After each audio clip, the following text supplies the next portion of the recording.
Како што ве информиравме, направивме истражување во кој што видовме дека малку не е еднаков третманот на женските деца кои што се наоѓаат во воспитно-поправни домови во однос на машките, па би сакале да го знаеме вашето мислење и став како Комисија за спречување и заштита од дискриминација во однос на овој факт. Така, Комисијата го виде ово истражување во медиумите, значи веќе беше дискутирано и претходно во однос на постоење на одредени индиции за потенцијална дискриминација врз основа на пол и род и во пристап до образование врз основа на личен статус на децата кои што се упатени во воспитно-поправен дом. И комисијата на денешната седница донесе одлука дека ќе покрене постапка по службена должност заради постоечките индиции кои што ги видовме во медиумите за постоење на овие два типа на дискриминација. Како што знаете, согласно законот, комисијата од кога ќе покрене постапката се упатува барање за произнесување до потенцијалниот дискриминатор, можеме да извршиме увид на лице место и да ги преземеме сите останати действија кои што се предвидени согласно законот како процесни действија на комисијата. И после тоа носиме мислење и препорака доколку утврдиме дискриминација.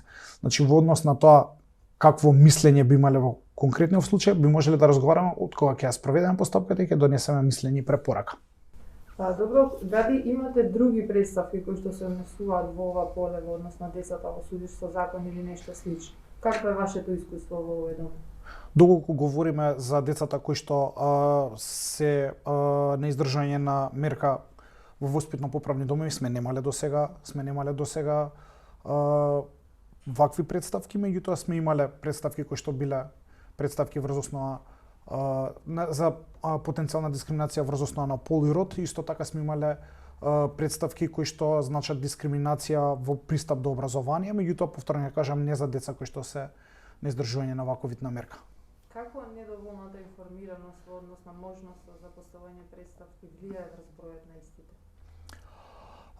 Морам да кажам дека во последно време комисијата се труди уште од самите почетоци да биде што повидлива, да биде што попрепознаена во јавноста и дефинитивно тоа е клучно за да може да допреме до сите граѓани кои што се потенцијални жртви на дискриминација и сакаат да контактираат комисијата. Во таа насока комисијата ја промовираше и изработи веб страна која што веќе неколку месеци е активна и преку која имаме воспоставено електронски систем на поднесување на представки, нешто што во последниве неколку месеци се покажува како исклучително добра алатка во смисла на поголема пристапност и достапност на услугите на комисијата до граѓаните и поголема информираност. Имајќи предвид дека сметаме дека е клучно да се запознае јавноста со работата на комисијата и со можноста за заштита од дискриминација пред комисијата, исто така од самото основање, односно избор на овие членови на комисијата до денес имаме спроведено неколку видови на информативни кампањи, една е веќе во тек каде што пробуваме да допреме до граѓаните. Дефинитивно препознаеноста на комисијата, начинот на кој што може да се иницира постапка се клучни во пред се превенцијата, а подоцна и во заштитата од дискриминацијата. Повторно ќе кажам, од воспоставување на електронскиот систем на поднесување на представки до денес имаме значително зголемен број на представки и тоа добар дел од тие представки доаѓаат преку електронскиот пат, што се покажува како исклучително добра алатка, односно како алатка која што доближува комисијата до граѓаните. Во ред, настрана она што не можете да го споделите мислењето бидејќи нели го немате направено увидот, како еве како експерт нели кој што работи во делот со дискриминација, гледате на факт што овие деца се на некој начин дискриминирани и како тоа ќе се одрази на нивниот понатамошен развој од некој психолошки аспект, дали може да го говори? Не сум сигурен дека јас сигурно не и комисијата како орган не може од психолошки аспект да одговори на ова прашање бидејќи ја нема потребната експертиза, ние имаме друга експертиза.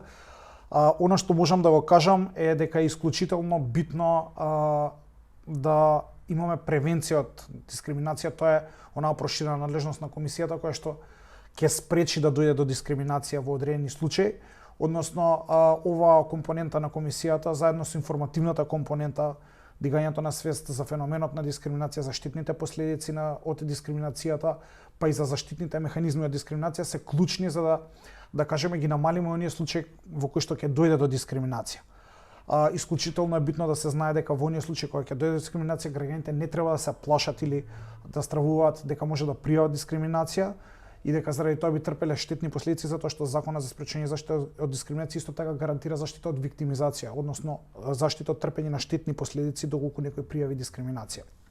Во оваа насока би би охрабрил граѓаните кои што се чувствуваат дискриминирани да пријават дискриминација и да не продолжат да ги трпат штетните последици од дискриминацијата без да пријават дискриминација. Од друга страна, комисијата во иднина ќе работи уште позасилено и повеќе ќе се труди за да ги активира оваа информативна и превентивна компонента кои што пак ќе кажам треба да дојдат до намалување на дискриминацијата, односно да придонесат кон намалување на овој феномен во општеството.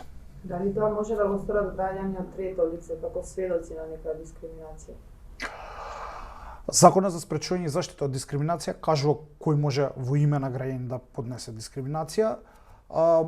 Кога станува збор за јавен интерес, може трети лица да пријават дискриминација, тогаш комисијата да оцени дали има јавен интерес и дали би можела да постапува по таквата пријава. Обично дискриминацијата пријавува лицето кое што се чувствува дискриминирано, негов полномошник или застапник, или пак здружение на граѓани кое што може да даде оправдан интерес дека може да пријави таков вид на дискриминација. Тоа се најчесто оние здруженија на граѓани кои што работат со одредени маргинализирани групи, па во името на овие групи пријавуваат дискриминација.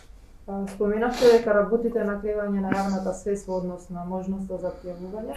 Дали може би имате некоја кампања конкретно во делот со човековите права при издржување на мерки?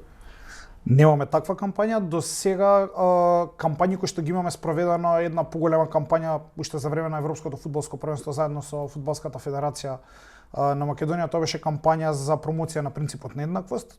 Сметавме дека е тоа добар момент да се промовира принципот на еднаквост и заштитата од дискриминација, имајќи го предвид мултиетничкиот карактер, да кажеме, на нашата репрезентација. Тоа беше една кампања. После тоа имавме уште една кампања која што се однесуваше на меѓународниот на 16 дена активизам, односно на заштита на жените од родово базирано насилство. И во моментов спроведуваме една кампања која што да кажеме информативна кампања, проба да доближи комисијата до самите граѓани преку представување на членовите на комисијата, односно нивните професионални позадини, нивните експертизи и слично, се со цел граѓаните да имаат впечаток дека тука работат луѓе, дека тоа не е некој апстрактен орган, туку е орган составен од луѓе кои што можеби се соочуваат и се соочиле со проблеми кои што се соочуваат и самите тие. Така што ова ни се кампањите кои што ги спроведуваме, да, и ќе заборев можеби најбитната кампања која што во моментов иде информативно видео во однос на тоа како може да се пријави дискриминација, се поднесе представка до комисијата по електронски пат. Сите може да ги најдете на нашата YouTube страница. Ова последно видео кое што се однесува за поднесување на представки по електронски пат е прилично практично, затоа што на многу едноставен начин покажува како можете преку нашата веб страница да ни се обратите да пријавите дискриминација. Во ред и за крај, бидејќи не ви доскоро го изготвивте годишниот извештај, каква е климата во однос на дискриминацијата во нашето општество? Не знам дали постои едноставен одговор на тоа прашање. Она што можам да кажам е дека комисијата доби 167 представки, тоест работеше по 167 представки, од кои што 77 представки ги наследивме од претходните состави на комисијата, на претходните комисии, или пак представки кои што беа поднесувани во моментот кога немаше комисија. Согласно закон ние ги работевме тие представки и добивме 90 нови представки. 167 представки можеби како број не звучи многу, меѓутоа имајќи ги предвид сите околности во смисла на тоа дека долго време немаше вакво тело, дека ние до јуни некаде немавме канцеларии и дека се уште работиме на враќање, да кажеме, на имиџот на институцијата и информирање на јавноста, сметаме дека ова е прилично добар број на представки. Дали само 167 лица биле дискриминирани минатата година? Апсолутно не.